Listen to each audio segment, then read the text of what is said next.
على الناس حج البيت من استطاع إليه سبيلا আল্লাহ রাব্বুল আলামিন মানুষদেরকে ডেকে বলতেছেন ওয়ালিল্লাহি আলা নাস হিজ্জুল বাইতি মান ইসতাতাআ ইলাইহি সাবিলা যাদের হজ্জে বাইতুল্লাহ জিয়ারত করার জন্য সামর্থ্য আছে তারা যেন হজ্জে বাইতুল্লাহ জিয়ারত করেন, তারা যেন হজ করেন। হজ্জের আবিধানিক অর্থ হলো ইচ্ছা করা, নিয়ত করা, দর্শন করা, অর্থাৎ আল্লাহ রাব্বুল আলামিনের ঘরকে দেখা এবং আল্লাহ রাব্বুল আলামিনের ঘরের সামনে গিয়ে হাজির বলা যে একমাত্র সাক্ষী দিচ্ছি আপনি একমাত্র আল্লাহ, আল্লাহ ছাড়া আপনি ছাড়া আর কোনো ইলাহ বা মাবুদ নাই, এটার জন্য সাক্ষ্যদান করা। আল্লাহ রাব্বুল আলামিন সূরাতুল বাকারার মধ্যে বলেছেন ওয়া আতিমুল হজ্জ ওয়াল উমরাতা লিল্লাহ, তোমরা হজ এবং উমরাকে পরিপূর্ণ করো। এই হজ্জের পরিভাষা হলো এই হজ এবং উমরা যে করবো এটার আবিধানিক অর্থ হলো নির্দিষ্ট সময়ে সুনির্দিষ্ট জায়গায় সুনির্দিষ্ট বিধিবিধান মেনে কাজ করে আল্লাহ রাব্বুল আলামিনের ঘরের আনুষঙ্গিক যে কাজগুলো আছে এগুলা করার নামই হলো হজ। আল্লাহ রাব্বুল আলামিন বলতেছে সূরা আলে ইমরানের ৯৭ আয়াতের মধ্যে আল্লাহ রাব্বুল আলামিন বলেন আল্লাহ রাব্বুল আলামিন ওই জাতীয় মানুষগুলোর জন্য হজ ফরজ করেছেন।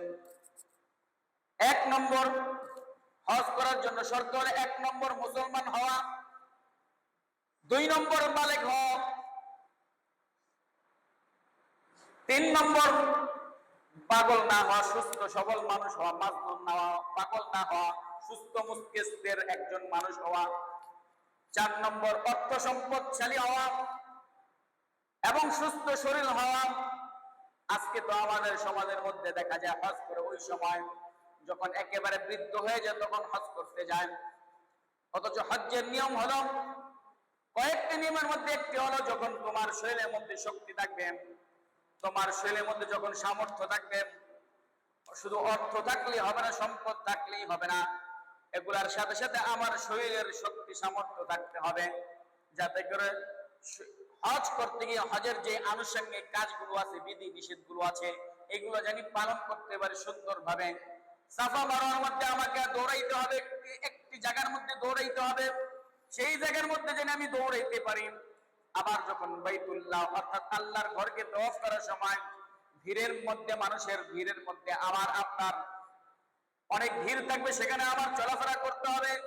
যদি ধাক্কা লাগে আর যদি পড়ে যাই মাঝখানে তাহলে আমার মৃত্যু হয়ে যেতে পারে, সম্ভাবনা হইতে পারে, মৃত্যুর সম্ভাবনা হইতে পারে। এজন্য আমার আপনার হজ করতে গেলে সুস্থ শরীরে সুস্থ দেহে হজ করতে যাইতে হবে, যাতে করে পিছন দিকে ধাক্কা দিলে আমি যেন ওই ধাক্কাটাকে আমি নিজে নিয়ন্ত্রণ করতে পারি, এইভাবে আমার হজ করার জন্য যাইতে হবে।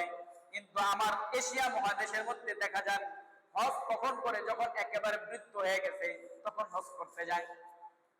অথচ অন্যান্য রাষ্ট্রগুলোতে অন্যান্য দেশের মানুষগুলো তারা হজ করে কখন, যখন একেবারে পূর্ণ শক্তিশাল, পূর্ণ যুবক, একেবারে পুরো শরীরের মধ্যে শক্তি সামর্থ্য আছে, ওই সময় তারা হজ করতে যায়। আর হজ করতে ওই সময় হজ করতে গেলেই একেবারে হাজর আসওয়াদ যেই পাথরের গুনাহগুলোকে নিয়ে যায় সেই পাথরের চুমা দেওয়া যায়। কিন্তু বৃদ্ধ হওয়ার কারণে দেখা যায় একেবারে অনেক দূরে মাকামে হাতেম ইব্রাহিম ছাড়াই আরো দূর থেকে আপনার ঘর কি করতে হয়, তওয়াফ করতে। এজন্য হজ যদি করি আমি একেবারে সুস্থ মস্তিষ্ক নিয়ে, পুরুষ নারী উভয়ের জন্য হজ ফরজ, যাদের সামর্থ্য আছে।